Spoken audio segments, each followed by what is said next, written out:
tanda bersih hati yang harus kita jadikan PR dari mulai sekarang. Usahakan terus perhatikan hatinya supaya jangan sampai benci kepada seorang pun manusia. Kalau kita masih benci pada orang, itu hati-hati. Itu menandakan masih kotor hati kita.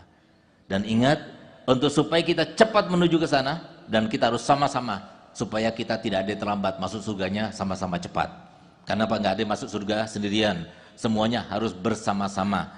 Caranya bagaimana? Caranya adalah tidak ada seorang pun yang melakukan suatu tindakan, ucapan, keadaan yang Allah berikan kecuali semuanya sudah direncanakan. Jangan salahkan manusianya. Karena mereka itu cuma robot, ada remote-nya. Nggak ada seorang pun di antara kita yang bisa berbicara kecuali Allah yang berkehendak. Nggak ada seorang pun yang bertindak kecuali Allah yang berkehendak. Maka di situ ketika yang bersangkutan melakukan ucapan, tindakan, keadaan dan sebagainya, tinggal kita lihat.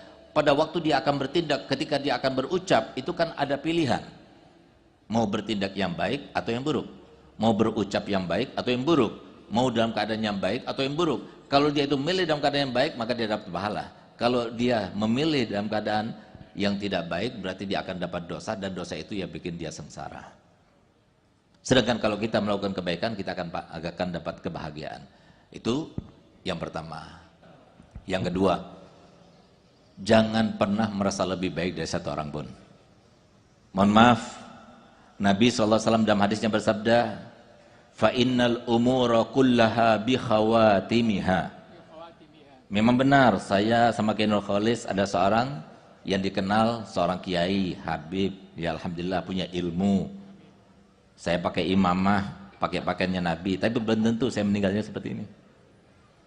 Begitu pula yang kita lihat, mereka yang ahli maksiat, bahkan yang non-muslim, belum tentu dia seperti itu terus. Bisa jadi nanti di akhir umurnya dia berubah. Kita lihat bagaimana seorang Yahudi yang begitu cinta kepada Nabi kita Muhammad SAW. Sampai begitu sakit, Nabi SAW menjenguknya. Dan ketika menjenguk kepadanya, maka Nabi SAW berkata pada anak muda itu, wahai anak muda, katakan syahadat, saksikan bahwasanya aku adalah Nabi Allah dan tidak ada Tuhan selain Allah, maka itu akan membantuku untuk membawamu ke dalam surga. Ketika dia mengatakan demikian, maka anak tersebut melihat kepada ayahnya, kata ayahnya, ati Abul Qasim, taatlah kepada Abul Qasim. Maka kemudian dia itu mengucapkan 2 kalimat syahadat di akhir umurnya. Padahal sebelumnya dia seorang Yahudi. Tapi akhirnya di akhir umurnya dia itu bersaksi kepada Allah Ta'ala, akhirnya dia masuk surga bersama Nabi Muhammad. Yang ketiga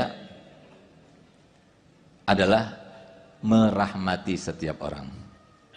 Jangan sampai tidak ada rahmat dalam hati, harus kasihan kepada istri apalagi, kepada suami apalagi, semua kerabat kita itu harus ada sifat rahmat di sini.